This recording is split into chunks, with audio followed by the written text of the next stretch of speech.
Welcome back to Open House with Mark Siwiec and Corey James Moran, brought to you by Legion Homes. This is a Greater Rochester Real Estate Podcast, episode 165. Mark, how are you? I'm good, bud. How you doing? Doing really good. Getting amped up for Halloween. Oh my God. Stupidly, somebody placed a jar of candy in the living room of our office. I was sitting there on the phone with a client, and all of a sudden, the 10 minutes went by. I think I consumed like 3,500 calories. This is gone. Yeah. Sugar, nuts, caramel. Yeah, Listen, it was ridiculous. This time of the year, those calories don't count. That's how it works. Yeah, That's how it works. Tell my scale. What about the other kids? They're very excited. Yeah? They're both going as American flags this year. There we go. Because our little guy Ashton wants to do everything his brother wants to do. Okay. And Mason's still locked in. He was a flag last year. He wants to be a flag again this year. I don't think I knew that it was a flag Oh, last year. yeah. I remember a stop sign. Yeah, yep. Stop sign one year and then American flag last year. So he's also planning on riding his Power Wheel throughout the neighborhood. As he's wont to do. As one does, Yes, as every 5-year-old does. Yes, yeah. So we'll see. You know, in theory, that sounds great. I have a feeling at some point I'm going to be dragging that thing back to my brother and sister-in-law's Well, are house. you doing your neighborhood, or are you going? My brother and sister-in-law's. Okay. Yeah. All right. Yeah, we're not going down our street. Well, you will. You'll make one stop. True, that's right. Down the hill. Yes, down the hill. Yeah, see Grandma and Grandpa. Yep, 100%. Yeah, 100%. yes, But yeah, exciting times for sure. We do have a little, since Halloween is on next Thursday. Yeah. This is, I think, the last podcast that we'll have put out prior to Halloween happening. Right. So maybe we'll share some spookier details of real estate. That sounds good. Yeah, so we'll get to that. That sounds good. More frightening, the latest economic data and mortgage interest rates. The true terror. Oh my God, you're really, yeah. And I guess along those same lines, also frightening, how the election is impacting spending in the country right now. Oh my God, yeah. What's scarier, Halloween or the election? Oh, the election is terrifying. By far. Yeah, by far. I mean, I don't think I've said. I'm literally wondering how it is that I sell all of my properties if I'm out of the country, and how quickly can I do it? Yeah. And then how do I get that cash wired to me? Immediately.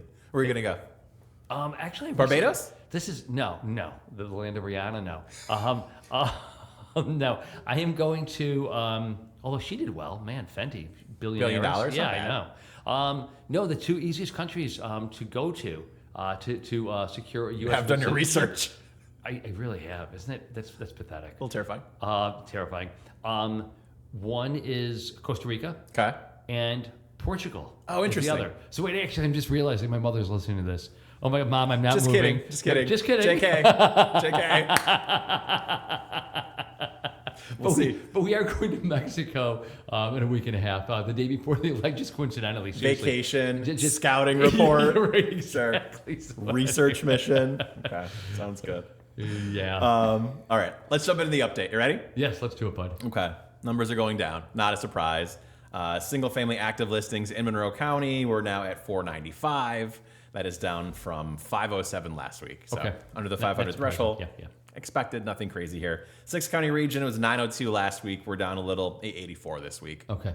Properties that are going under contract or pending, that number is going up just a little bit. 1156 from Monroe County. That's up from 1121 last week. Okay. And for the 6 county region, we're at 1753. That's up from 1746. So again, theory on that is some of these properties that have been lingering, maybe going past delayed, hanging on the market a little bit longer. Yep. They are finally getting offers accepted Yeah.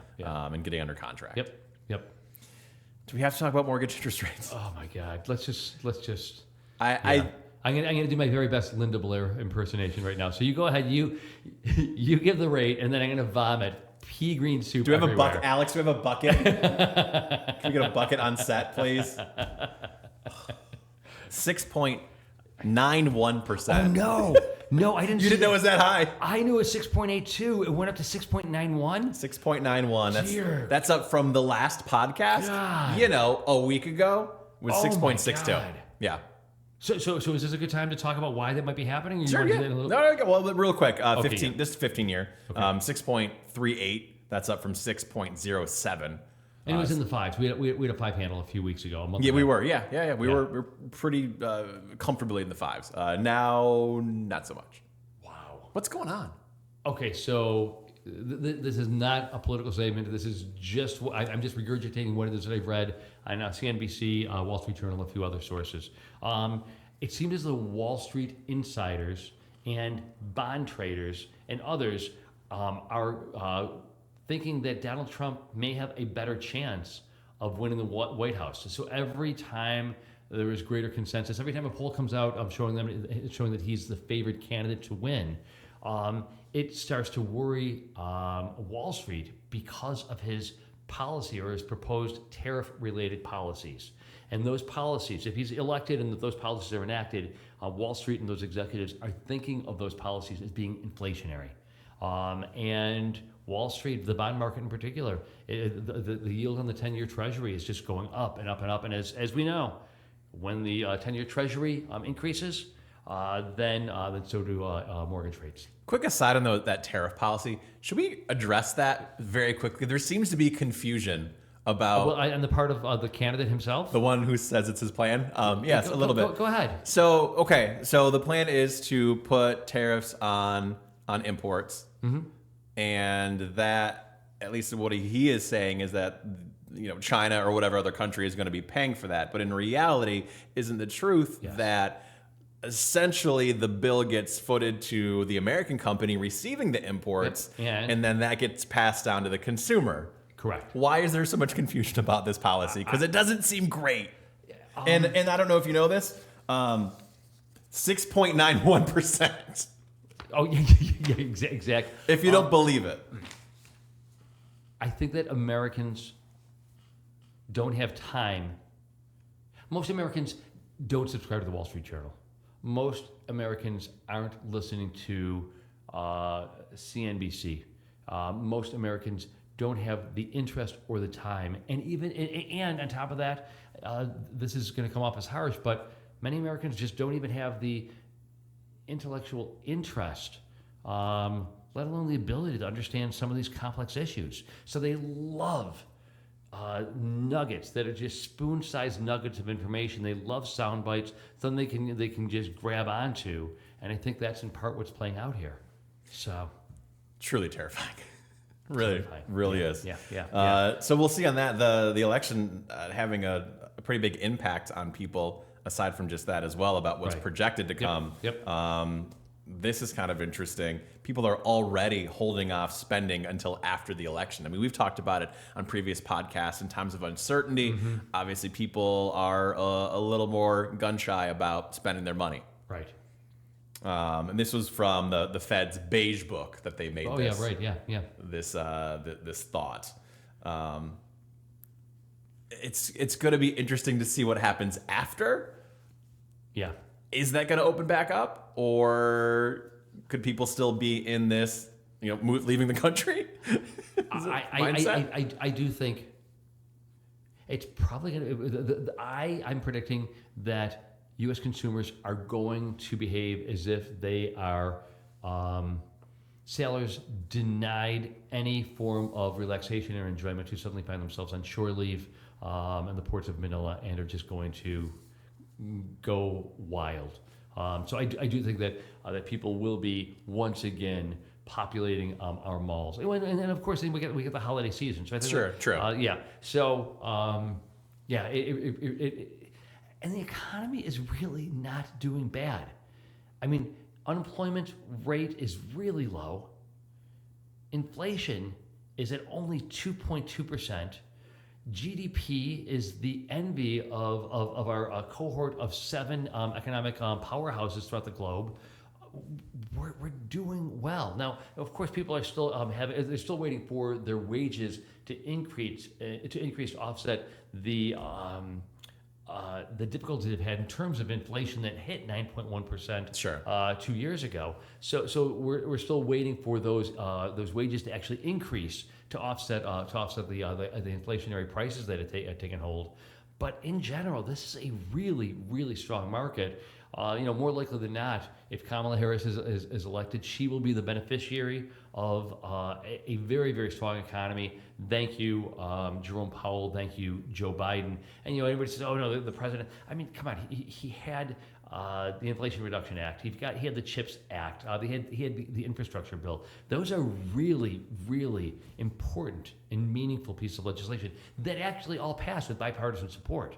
Donald Trump is elected president, he too is going to benefit, and either candidate is then going to go upon their chest, and claim victory for their policies. Which, of course, yeah. Which the funny part about that is, in reality, it takes so long for these things to go into effect.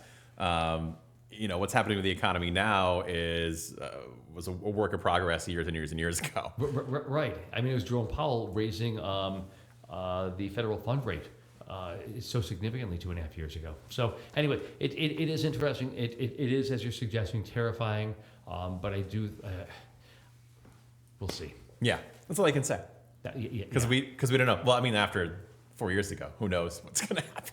Yeah, the one thing that I do find really interesting is that this is the first time that I really have seen the federal government and pundits, economists and others saying that indeed the U.S. consumer is really holding back.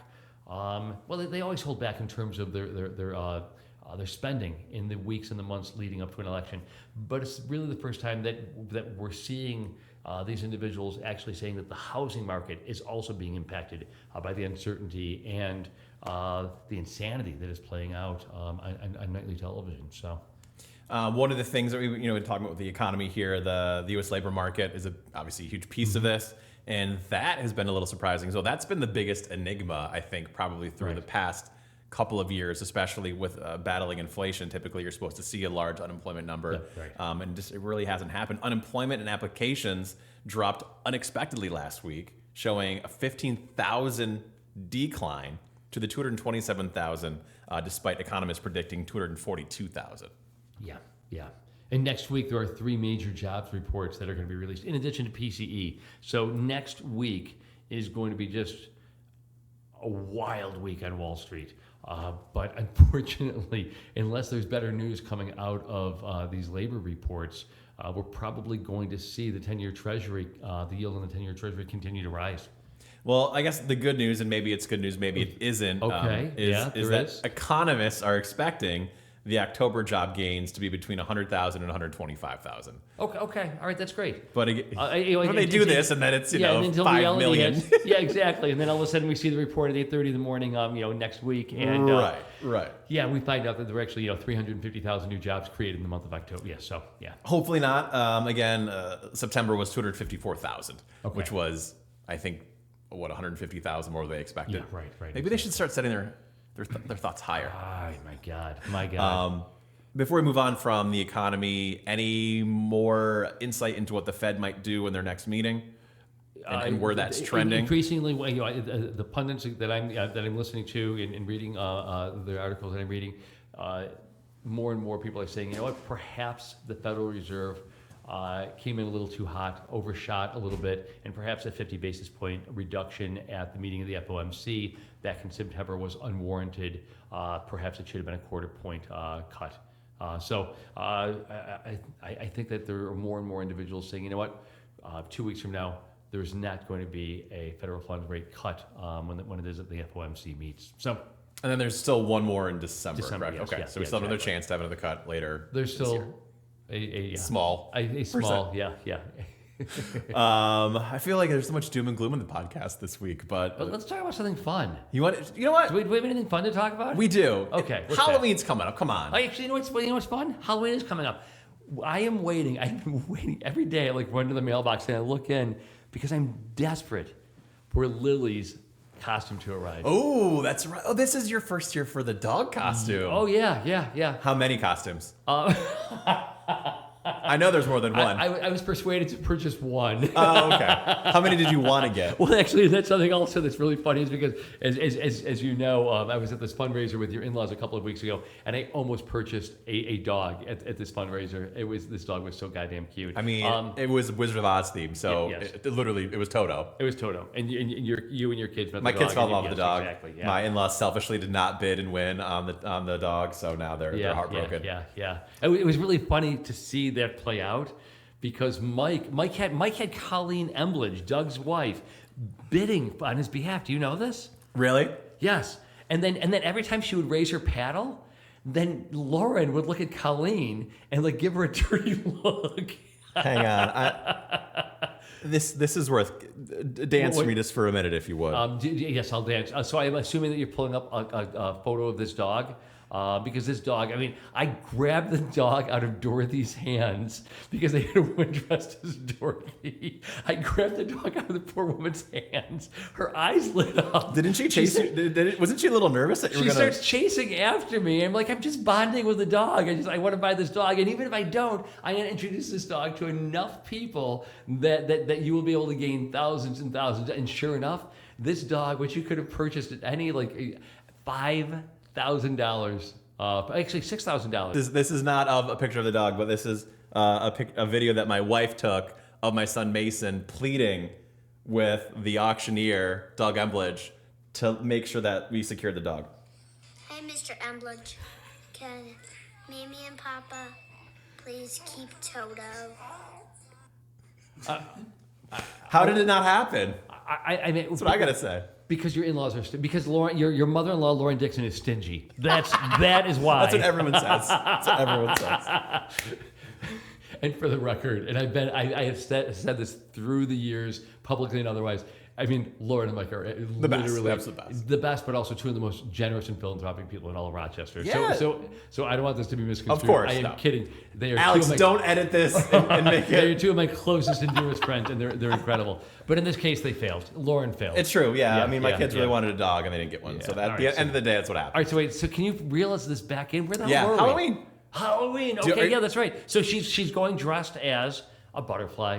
That's very cute. My girl is less than dainty, but we're hoping that if we strap some butterfly wings on her, she might for a moment before she like tears into them, she might actually allow us to snap a photo. I was going to say, how do you think the reaction is going to be? Because it's going to go one of two ways. Not going to even know what's going on or care, or absolutely hate. I think that we need to time it. Because Okay. if she's tearing through the yard Yeah. at 70 miles an hour, and she butterfly wants wings to on. do, the butterfly wings. But if we catch her in like one of her like really quiet and gentle and loving moments, it could go very well. So we just gotta we gotta be strategic. Can you imagine being one of the deer and seeing her dressed as the butterfly, tearing at them at 90 miles an hour? They might faint. Yeah. So all right, so go ahead. So do you have any kind of spooky real estate stories? Again, in the spirit, no pun intended, of Halloween? You've done this long enough. You got to have something. I can recollect one house. I'll name the street on Council Rock. Oh, okay. Great street. A great street in Brighton, and I had a client who walked through, and we were in the house for probably 30 seconds. She's like, okay, we can leave now. I was like, you sure you don't want to walk through? We're here. We should probably do the polite thing. She's like, nope, I'm ready. And she was rather insistent. And like half out the door, she's saying all this. So we get outside and we're like, was there something about the house? She's like, yeah, there were spirits dancing in the ceiling of the foyer. And I was really kind of flipped out. So I'm sorry, I was what? So I was like, okay. And you're trying to be polite. Like, okay, well, let's just move on to the next house. Like, you don't want to engage. Sure, yeah. Whatever. I showed the house 5 days later. Another woman, she's walking through, and we get halfway through the house. She's like, okay, I'm ready to leave. And we took off. Did she see spirits dancing on the ceiling? She told me outside that she felt that there were spirits in the house, and she was not interested. Yeah. Really? Yeah. I had a sort of similar experience. It was an 1800s farmhouse, and I believe it was Fairport we were in. And we're walking through, and I had just kind of an uneasy feeling. Oh. And it's hard to... I describe it when I talk to people about it as it felt heavy in there. And just something seemed just a bit off. Yeah. But I didn't say anything to my client, and we're just kind of walking through, and we're in there for 3 or 4 minutes, and she stops and looks at me and says, yeah, I don't like the feeling I'm getting in here. Let's go. She had the same exact feeling that I did in that house. Wow. So it's very creepy. Wow. I listed a house once that had I won't give too many of the details. But the husband killed the wife, not in the house. Oh yeah. That one was difficult. That was very, very difficult. And then there was one in Brighton that I walked through in which Oh, this is terrible. You know what? I'm not even gonna nah. Yeah, it was. It's pretty gruesome. It was gruesome. Yeah. Anyway, that's less horror and that's just more tragic. Yeah, I know. I had one of those experiences too. Yeah, unfortunately, it's sad stuff. It is sad stuff. Yeah. All right, listener question. Listener question. Yeah, who do we have today? We this- keep getting these listener questions. This is great. This is Ben from Reese from our listeners. Yeah, no, this is awesome. Obviously. Thank you. And if you have one, by the way, you can always reach out to us if you want to comment on the video or any of our social media, our emails, the website, whatever. Anywhere you want to go What's to. your email address? Mine, it's Corey, Corey, at marksiwiec.com. If you're confused on the spelling, it's in this video. It's MARK SIWIEC. MARK SIWIEC. So Corey at MARK SIWIEC. Get us your questions. There you go. There we go. All right, this All right. is Ben from Greece. He says, we've been thinking about buying a fixer-upper to save some money, but we're worried about the renovation cost. How do you know if a fixer-upper is really a good investment or just a money pit? Okay, that's a really good question. Should I take a stab at it? Yeah, yes, go for it, bud. Yes. I think one of the most important things is to be very diligent in the big ticket items. How old is the roof? How old is your furnace?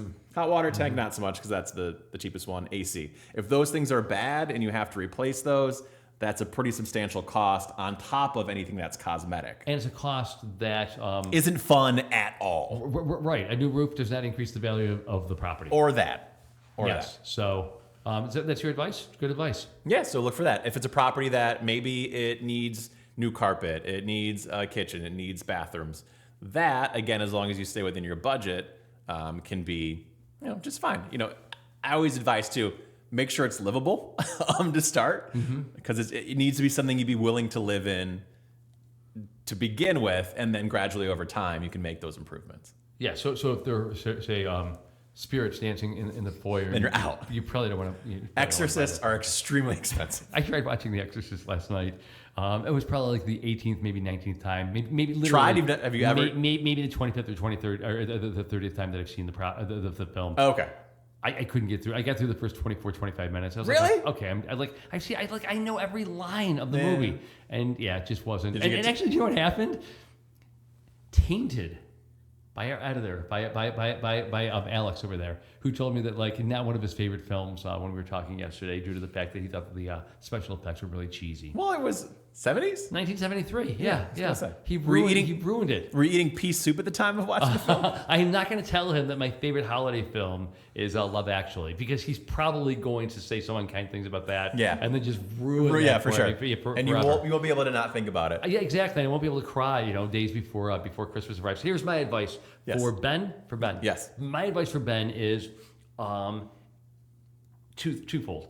Ask your agent, what would this property be worth? What could I sell it for when it is that I do the following renovations? That's the first thing. The second thing, get a contractor that you trust. If you don't have a great contractor, contact us. We'll put you in touch with a great contractor.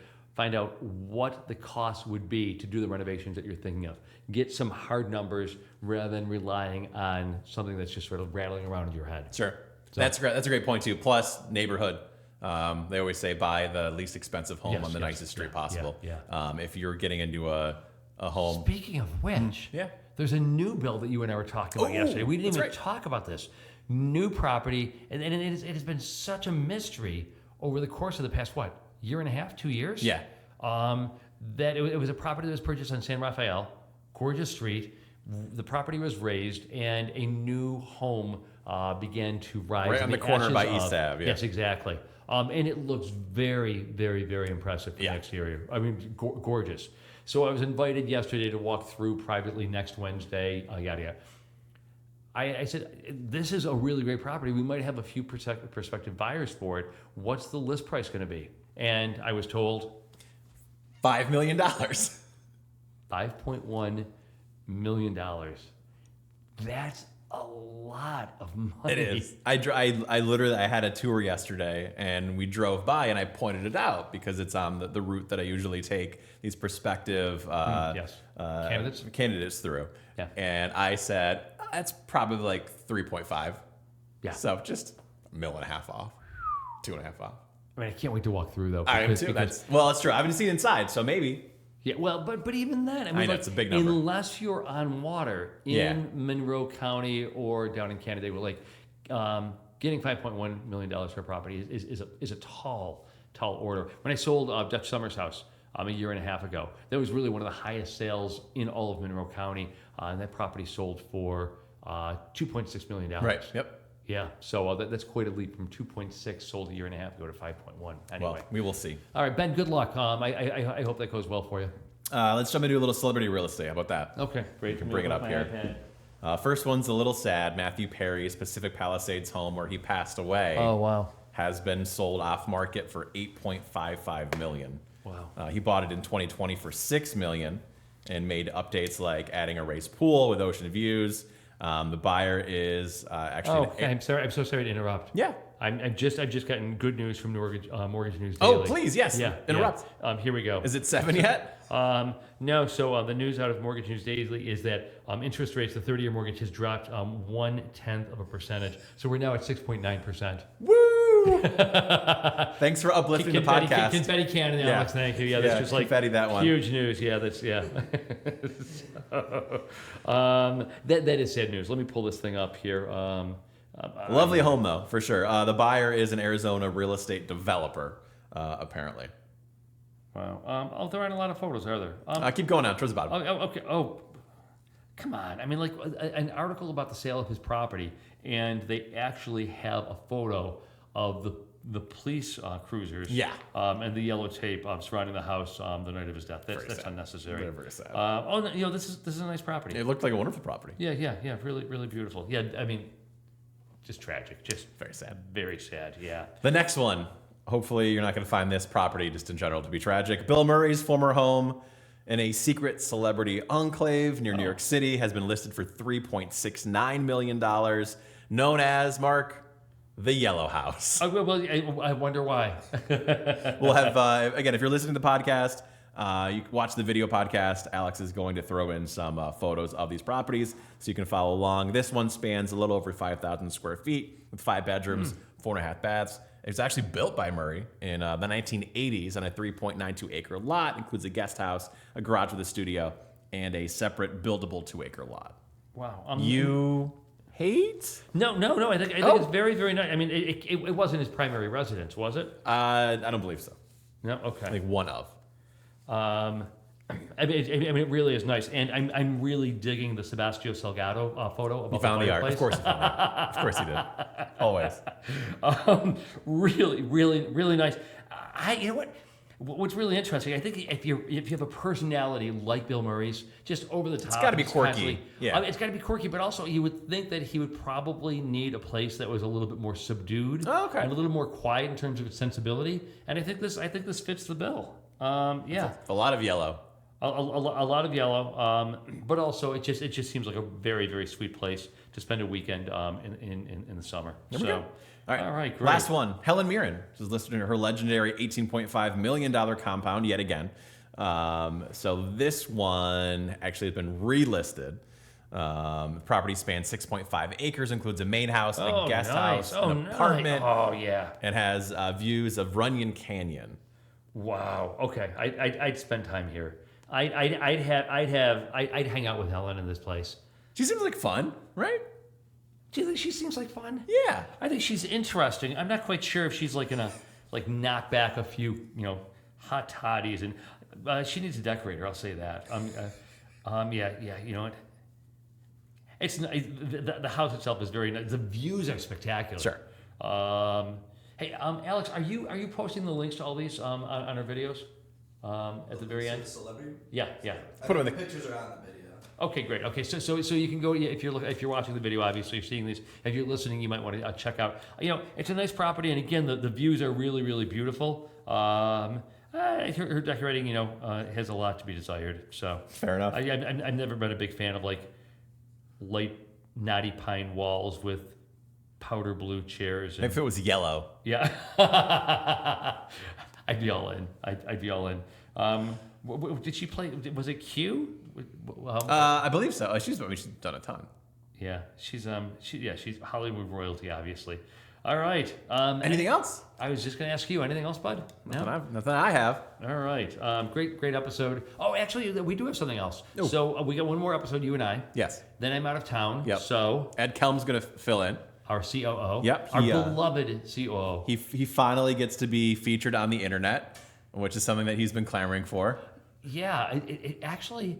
Doesn't he have a beef with Alex? Alex has not done a birthday post about him. A welcome to the team post. No, welcome to the team post. No, although Alex, in all fairness, wasn't, I believe, on the team at that point. So who cares? We really can't throw that at him. It doesn't matter. You know, it's true. But he didn't. He didn't do it. So I guess it is fact. Yeah. So it is fact. So he'll grace us with his presence. I'm sure it'll be half Bill's talk, knowing. More likely than not. He's a great guy, and I mean, I just have my love affair with my COO. I mean, I love this guy so much, and I am so grateful to Ed. He's just incredible. And then the week after that, and then the week after that, we start a series of weekly podcasts with local real estate celebrities, if you will, those who are involved and engaged in the local industry, because real estate news starts to taper off over the course of the next few. It's already happening. It's already happening. So we're going to bring in some experts to spice things up and allow them to provide their perspective of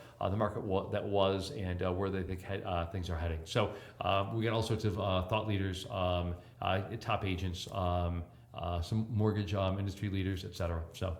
Fantastic. And then Jim Yokel, actually, who's the head of Greater Rochester Association of Realtors, he's going to be sometime in the middle of November, I think. Which is going to be really interesting. He's going to be coming from a pretty important meeting that we'll get the scoop on. A meeting of the National Association of Realtors. If we're really, really fortunate, he's going to come and he's going to tell us that the NAR has been blown disbanded. apart. It's been disbanded. It's been dissolved, and something new is rising out of the ashes. There we go. Well, lots to look forward to. As always, thank you so much for listening.